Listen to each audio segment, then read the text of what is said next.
एक तरफ चुनावी सीजन है तो दूसरी तरफ त्योहारी सीजन है, लेकिन खरीदारी को लेकर भी सियासत हो रही है। सामान किस दुकान से खरीदें और कहां से ना खरीदें।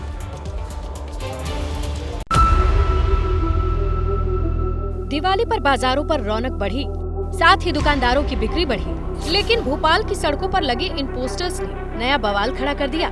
बजरंग दल की तरफ से लगाए गए इन सभी पोस्टर में सीधे सीधे तो कुछ नहीं लिखा गया, लेकिन इशारा साफ है, त्योहार हिंदुओं का है तो खरीदारी भी हिंदू की दुकान से ही हो। भोपाल की सड़कों पर आप देखेंगे तो ये बजरंग दल द्वारा एक पोस्टर फ्लेक्स लगाया गया है जिसमें लिखा है अपना त्योहार अपनों से व्यवहार। इस फ्लेक्स के बाद से मध्य प्रदेश की राजनीति में नई सियासत शुरू हो चुकी है। कुछ इसी तरीके के मैसेज के साथ सावन के हर महीने में भी भोपाल से हरिद्वार तक पोस्टर और बैनर लगाए गए थे। सियासत तब भी हुई थी, सियासत अब भी हो रही है। बीजेपी ने समर्थन किया तो कांग्रेस ने इसे शर्मनाक बताया। सनातन धर्म की भावनाओं को आहत करने का प्रयास किया गया। उसके बाद सामाजिक संगठनों द्वारा इस तरह की अपील आना एक स्वाभाविक प्रक्रिया है। विश्व हिंदू परिषद का जो बयान है कि दिवाली के अवसर पर हिंदू दुकानदारों से ही सिर्फ खरीदारी की जानी चाहिए, बहुत ही शर्मनाक है और देश को समाज को बांटने वाला है। वैसे तो दिवाली पर घरों में लक्ष्मी का वास होता है, लेकिन पिछले कुछ वक्त से कभी चीन के सामान पर तो कभी मुसलमान की दुकान पर सियासत परवान चढ़ती आ रही। देखिए, मध्य प्रदेश में जैसी सलाह बजरंग दल ने दी है, यूपी में वैसी ही सलाह बीजेपी के पूर्व सांसद नेता दे रहे हैं, लेकिन इस पर एनडीए के भीतर से ही विरोध की आवाज भी उठने लगी है।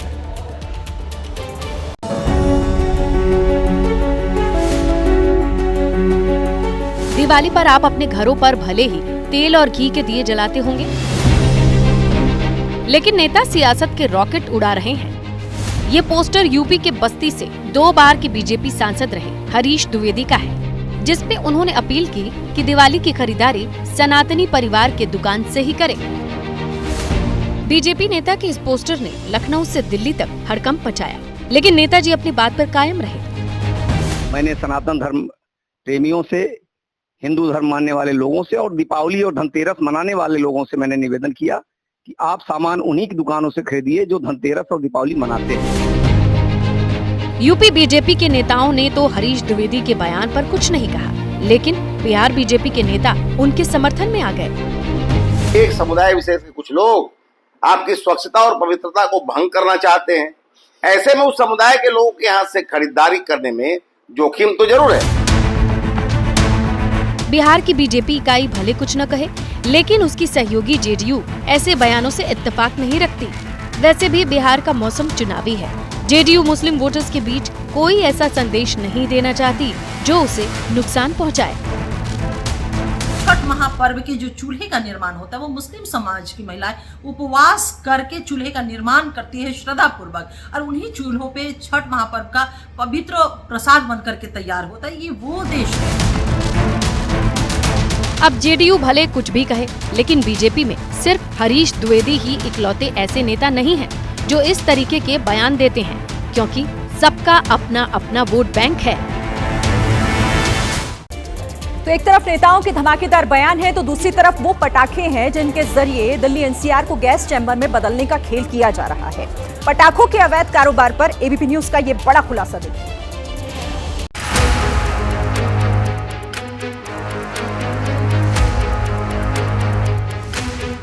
दिल्ली एनसीआर में पटाखे पर पूरी तरह प्रतिबंध लगा है, लेकिन एबीपी न्यूज की पड़ताल में सामने आया सच नींद उड़ाने वाला है। एबीपी न्यूज के कैमरे में दिल्ली एनसीआर में चल रही पटाखे की फैक्ट्रियों का अवैध खेल कैद हुआ। पटाखे से भरे गोदाम कैद हुए।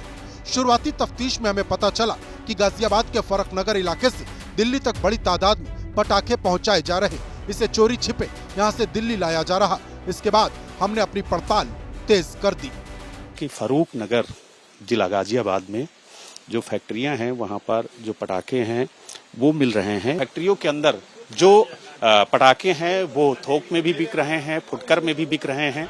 एबीपी न्यूज के संवाददाता एक एक कर यहाँ की 3 ऐसी जगहों पर पहुंचे जहाँ पटाखों के ढेर लगे थे। ये फरूक नगर की पटाखा फैक्ट्री है और आप यहाँ पर देख सकते हैं कि किस तरीके से भारी तादाद में जो पटाखे हैं वो रखे गए हैं और जो खरीदार हैं वो भी यहाँ पर पहुँच रहे हैं भारी संख्या में। और देखिए किस तरीके से जो खरीदार हैं वो यहाँ पर पटाखा लेते हुए नजर आ रहे होंगे।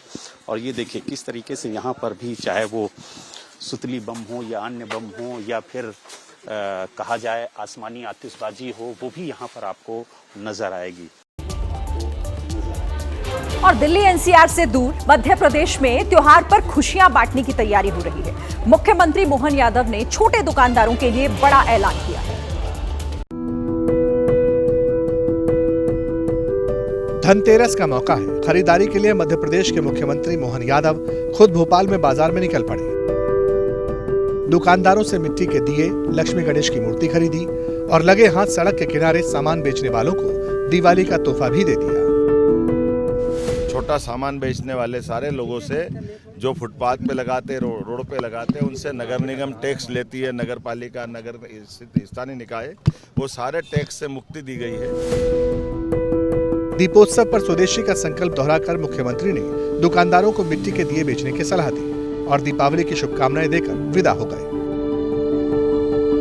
अच्छा ये है सर कि मिट्टी का आइटम ने लिया और हमारे लिए तो खुशी की बात है। इसके लिए जो चीनी मिट्टी से बच के हमने मिट्टी का उनने हमें आगे के लिए लाभ करने के लिए संदेश दिया है।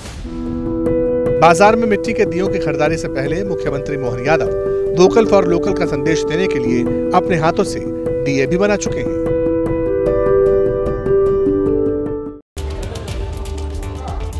और त्योहार की खुशियों में नफरत का जहर घोलने वालों की भी कमी नहीं है। नवी मुंबई में एक सोसाइटी में दिवाली की सजावट पर एक खास समुदाय ऐतराज कर रहा है। चेयरमैन को लाइट नहीं लगेगी, लाइट चालू नहीं होना चाहिए। ये नवी मुंबई के तलोजा सेक्टर 9 की पंचानंद सोसाइटी है। यहाँ दिवाली पर सजावट को लेकर हिंदू और मुस्लिम समाज के लोग आमने सामने आ गए।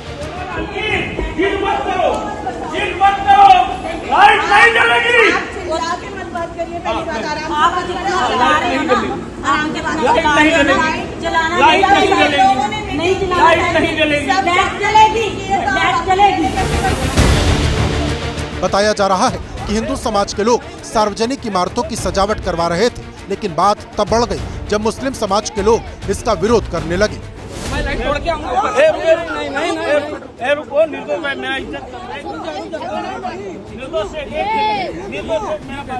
तस्वीरों में आप देख सकते हैं कि हिंदू समाज की कुछ महिलाएं दिवाली पर सजावट की बात कह रही हैं, लेकिन मुस्लिम समाज के लोग आपत्ति जता रहे हैं। नहीं, अरे जरा तू बंद कर इसको, तू होती कौन है रे? बता दें कि दिवाली पर सजावट को लेकर ताजा विवाद जून 2024 की एक घटना से जुड़ा है। इसी साल बकरीद के दिन हिंदू परिवारों ने मुस्लिमों की ओर से सोसाइटी में बकरे लाकर उनकी कुर्बानी देने का विरोध किया था। हम मुस्लिम दिवाली पर रोशनी का विरोध कर रहे हैं, क्योंकि जब बकरीद में बकरे को लेकर विरोध हुआ था तब पंचानंद सोसाइटी कार्यालय में आयोजित बैठक में फैसला हुआ कि सोसाइटी के कॉमन एरिया में कोई भी त्योहार या सांस्कृतिक गतिविधि नहीं की जाएगी। और दीपोत्सव से पहले गाजियाबाद में भी बवाल हो गया, जहां जिला जज से बदसलूकी के मामले में पुलिस ने वकीलों की पिटाई कर दी।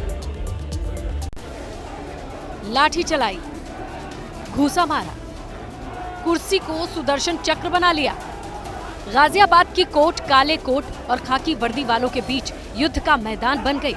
पुलिस वाले जोश में थे, निशाने पर थे वकील, जिनको पुलिस वालों ने कोर्ट रूम में खदेड़कर ही दम लिया। जिला जज का चैम्बर जंग के मैदान में कैसे बदला, समझने के लिए इन तस्वीरों को देखिए।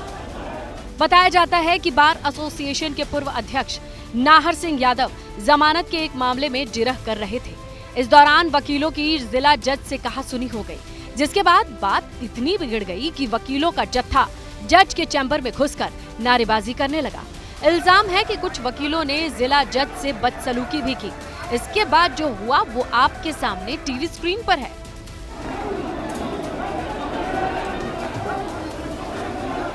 आरोप है कि चैम्बर से खदेड़े गए वकीलों ने कोर्ट कैंपस में बनी पुलिस चौकी को निशाना बनाया। मामला इतना बिगड़ा कि कचहरी कैंपस में सीआरपीएफ को तैनात करना पड़ा।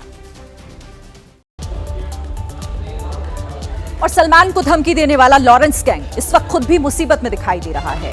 लॉरेंस गैंग के 2 गुर्गों को पुलिस ने गिरफ्तार किया है।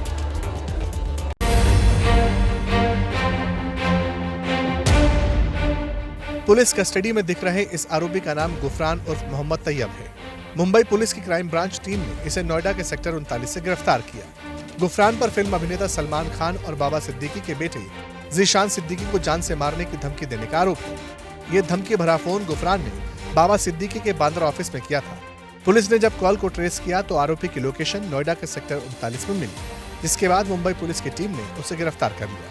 हालांकि शुरू में गुफरान धमकी देने की बात तो झुठला रहा था, लेकिन जब पुलिस ने सख्ती से पूछताछ की तो उसने सच्चाई कबूल करने में देर नहीं लगाई। गुफरान यूपी के बरेली का रहने वाला है और लंबे समय से दिल्ली में कारपेंटर का काम कर रहा है। अब पुलिस उसे मुंबई लेकर गई है, जहां उससे आगे की पूछताछ होगी और ये पता लगाने की कोशिश होगी कि कहीं उसका कनेक्शन लॉरेंस बिश्नोई गैंग से तो नहीं। वहीं मुंबई पुलिस ने एक और आरोपी को गिरफ्तार किया है, जिसने पुलिस कंट्रोल रूम के नंबर पर कॉल करके सलमान को धमकी दी थी। और दिल्ली पुलिस ने भी बड़ा कारनामा किया है। एनसीबी के साथ मिलकर ड्रग्स फैक्ट्री का भंडाफोड़ किया है। जिन 4 आरोपियों की गिरफ्तारी की है उनमें एक तिहाड़ जेल का वार्डन भी शामिल है।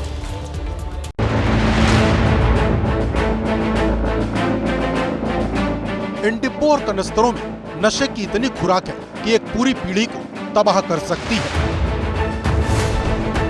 तस्वीरें दिल्ली से सटे गौतम बुद्ध नगर की कासना इंडस्ट्रियल एरिया की हैं, जहां नारकोटिक्स कंट्रोल ब्यूरो और दिल्ली पुलिस की स्पेशल सेल ने एक फैक्ट्री पर छापा मारा। वहां से 95 किलो मेथाम्फेटामाइन की खेप पकड़ी गई। मेथाम्फेटामाइन का इस्तेमाल नशे के लिए किया जाता है। इस छापेमारी में चौंकाने वाली जानकारी ये सामने आई कि इस पूरे ड्रग रैकेट में तिहाड़ जेल का एक वार्डन भी शामिल है। ड्रग्स के इंटरनेशनल रैकेट का पर्दाफाश करते हुए पुलिस ने बताया कि इस रैकेट के तार मेक्सिको के ड्रग्स कार्टेल से जुड़े हैं। 25 अक्टूबर को की गई छापेमारी में 4 लोग गिरफ्तार किए गए, जिनमें दिल्ली की तिहाड़ जेल का एक वार्डन भी शामिल है। दिल्ली पुलिस को एनसीआर में ड्रग्स की फैक्ट्री के बारे में खुफिया इनपुट मिला था, जिसके आधार पर यह छापेमारी की गई। पुलिस अब इस बात का पता लगाने में जुटी है कि इस ड्रग रैकेट में कौन कौन शामिल है।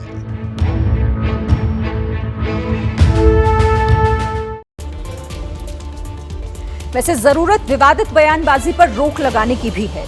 जेएनयू में 2 गुटों के बीच संघर्ष हुआ, विवादित भड़काऊ भाषण दिए गए, जिसके बाद मामला जो है वो हाथापाई तक पहुंच गया।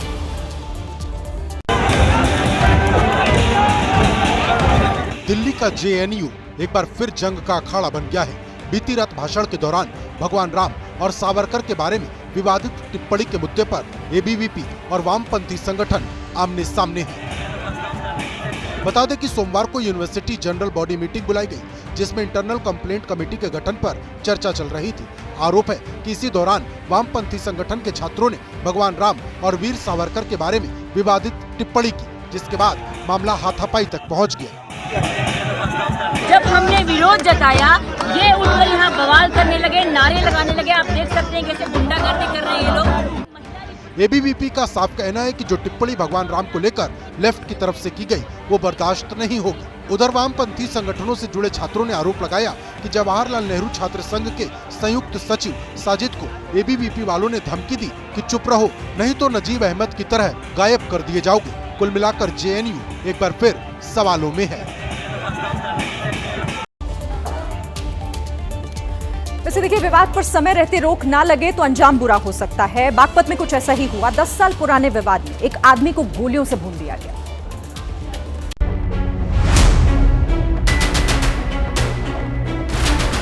ये बागपत का ठिकौली गांव है, जो सोमवार रात को उस वक्त गैंग ऑफ बगावत में तब्दील हो गया, जब कुख्यात बदमाश ज्ञानेंद्र ढाका ने अपने साथियों के साथ मिलकर हिस्ट्री शीटर प्रवीण उर्फ बबलू की गोलियों से भूनकर हत्या कर दी।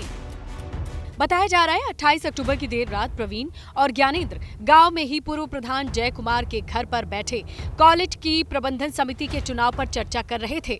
तभी किसी मुद्दे पर विवाद हुआ, जिसके बाद ज्ञानेंद्र के साथी ने प्रवीण को गोली मार दी। बीच बचाव में पूर्व प्रधान जय कुमार भी घायल हो गए। ज्ञानेंद्र की जो साथ में था उन्होंने पिस्टल से गोली चला दी। उस छुटा में पीछे भी आओगे तो मेरे भी पाँव में थोड़ी चोट लगी। गांव के लोगों ने प्रवीण को पिलाना सीएचसी में भर्ती कराया, जहां उसने दम तोड़ दिया। पुलिस ने मामले की जांच शुरू कर दी है। ज्ञानेंद्र ने अपने एक अन्य साथी के साथ मिलकर जान से मारने की नीयत से पिस्टल से प्रवीण और बब्बू पे वार किया है और इस प्रकरण पर तत्काल जो है अभियोग पंजीकृत कर लिया गया है और अभियुक्तों की शीघ्र गिरफ्तारी सुनिश्चित की जाएगी। 10 साल बाद ढिकौली में ज्ञानेंद्र और प्रवीण के बीच अदावत थी, लेकिन 8 साल पहले दोनों के बीच समझौता हो गया था। लेकिन इस गोलीकांड के बाद गांव में एक बार फिर दहशत का माहौल है। लेकिन यूपी से दूर केरल के वायनाड में चुनावी माहौल है इस वक्त। प्रियंका गांधी पहली बार चुनावी मैदान में अपनी किस्मत आजमा रही हैं और चुनाव प्रचार का कोई भी मौका छोड़ नहीं रही। 23 अक्टूबर को प्रियंका गांधी ने वायनाड से नामांकन भरा और 28 अक्टूबर से चुनाव प्रचार का जो सिलसिला शुरू हुआ वो 29 अक्टूबर को भी जारी रहा। 28 अक्टूबर को प्रियंका ने वायनाड में 3 जगहों पर जनसभाएं की तो 29 अक्टूबर को 4 जगहों पर कार्यक्रम हुए और हर जगह प्रियंका की जुबान से राहुल गांधी का जिक्र जरूर हुआ। BJP put all sorts of resources in trying to create a picture of him which was incorrect. They removed his membership from parliament, they took away his home, and they abused him in public day in and day out, but he did not back down. He fought for the truth like a true warrior. चुनाव प्रचार के दौरान प्रियंका मुक्कम इलाके में party कार्यालय पहुंची, जहां कार्यकर्ताओं से मुलाकात की। इसके बाद वो मल्लपुरम के फुटबॉल स्टेडियम पहुंची और खिलाड़ियों से मुलाकात की। पहला चुनाव लड़ रही प्रियंका रास्ते में जगह जगह रुककर लोगों से बात कर रही हैं और वोट मांग रही हैं। तो वायनाड में राजनीति का मोर्चा है, लेकिन जम्मू कश्मीर के लोगों ने दहशतगर्दी के खिलाफ मोर्चा खोल दिया है।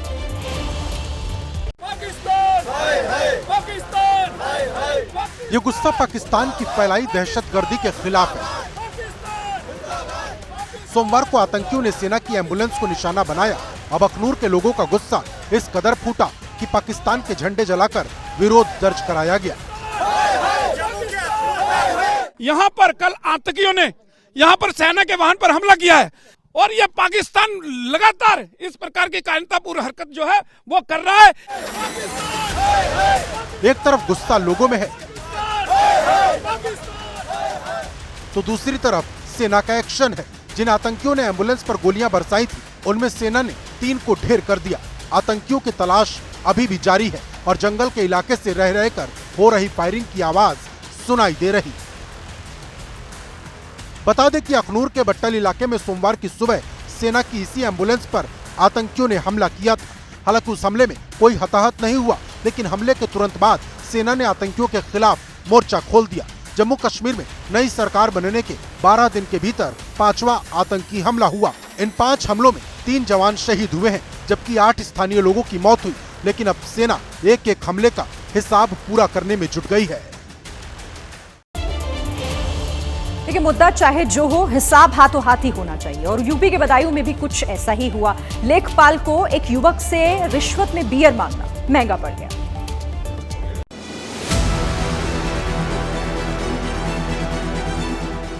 वीडियो यूपी के बदायूं का है। सुनसान जगह पर एक कार खड़ी है। कार में लेखपाल के साथ कुछ लोग बैठे हैं और कार के पास में ही एक छात्र हाथ में बियर की 4 केन लेकर खड़ा है। अब कहानी समझिए। रिश्वत में कुछ अधिकारी पैसे लेते हैं, लेकिन यहाँ तो मामला अलग है। लेखपाल ने जाति प्रमाण पत्र बनाने के बदले में 5 बियर मांगे। किसी तरह छात्र 4 बियर लेकर पहुँच गया और दोस्त से रिश्वत देने का वीडियो बनवा लिया। रिपोर्ट अभी लगा दो ना। बिल्कुल अभी तुरंत लगा दो, बड़ा जरूरी काम है क्योंकि कल उसकी लास्ट डेट है। ठीक है लेखपाल साहब, लेखपाल साहब बिल्कुल कम से कम गाड़ी लगवा दो। कहानी यह है कि बदायूं के सौरभ को रेलवे में नौकरी के लिए आवेदन करना था। इसके लिए जाति प्रमाण पत्र की जरूरत थी। पहले वो तहसील गया, लेकिन वहीं पर लेखपाल ने 5 बियर की शर्त रख दी और सुनसान जगह पर बुला लिया। हालांकि लेखपाल साहब बड़े दिलवाले थे। 1 बियर कम होने पर ज्यादा चिक नहीं की और बियर पीने के बाद जाति प्रमाण पत्र पर मुहर लगा दी। उन्होंने 4 बियर की रिश्वत लेने के बाद मेरे जाति प्रमाण पत्र मेरे पे सामने ही रिपोर्ट लगा दी तुरंत। कहीं मैं बाकी काम नहीं करूंगा, आप रिश्वत 4 बियर की दीजिए, मैं तुरंत रिपोर्ट लगाऊंगा आपकी जाति पे। बियर के शौकीन लेखपाल अब पूरे देश में चर्चित हो चुके हैं। बियर की रिश्वत का ये वीडियो वायरल होने के बाद आरोपी लेखपाल को सस्पेंड कर दिया गया है। और पटना में लोको ट्रेन में मिट्टी भरकर ले जाते हुए मजदूरों के साथ एक बड़ा हादसा हो गया। ये गुस्सा उन मजदूरों का है जिन्होंने पटना में हुए दर्दनाक हादसे में अपने 2 साथियों को खो दिया। घटना पटना की है, जहां अशोक राजपथ के पास मेट्रो के टनल का काम हो रहा था। तभी रात करीब 11 बजे 7 मजदूर टनल में ही फंस गए, जिनमें 2 की जान चली गई। बताया जा रहा है कि मजदूर लोको ट्रेन में मिट्टी भरकर ले जा रहे थे, तभी तकनीकी गड़बड़ी की वजह से हादसा हो गया। कड़ी मशक्कत के बाद मजदूरों को बाहर तो निकाला गया, लेकिन तब तक 2 मजदूर दम तोड़ चुके थे। पटना में मेट्रो का कंस्ट्रक्शन चल रहा है और ऐसे में बीती रात 8 मजदूर इस टनल में फंस गए। ये आपको लोको ट्रेन नजर आ रहा होगा और नीचे का जो हिस्सा है ये पटरी नुमा है और ऐसे में अचानक बीती रात ब्रेक फेल हो गया और ऐसे में वो जो दूसरा हिस्सा है दीवार का उससे जाकर ये लोको ट्रेन टकराई और उसके बाद 2 श्रमिकों की घटनास्थल पर ही मौत हो गई। साथियों की मौत से गुस्साए मजदूरों ने वहां पहुंचे मेट्रो के पीआरओ को खदेड़ दिया। आरोप लगाया कि बार बार कहने के बावजूद उनको जरूरी सुरक्षा नहीं मुहैया करवाई गई। हालांकि हादसे के बाद अब 3 सदस्यों वाली कमेटी का गठन कर दिया गया है। जैसे ही घड़ी का काटा दोपहर 2:30 पे आए, बबीता जी का दिल सास बहू साजिश के लिए मचल जाए। और ये है इनकी बहू, पूरे दिन ऑफिस की टेंशन हो जाए गॉन जब ये करें अपना फेवरेट शो फ्री टाइम पे ऑन। इनकी तरह आप भी देखें अपना फेवरेट शो अपने टाइम पर और डाउनलोड कीजिए एबीपी लाइव ऐप अपने स्मार्ट टीवी पर।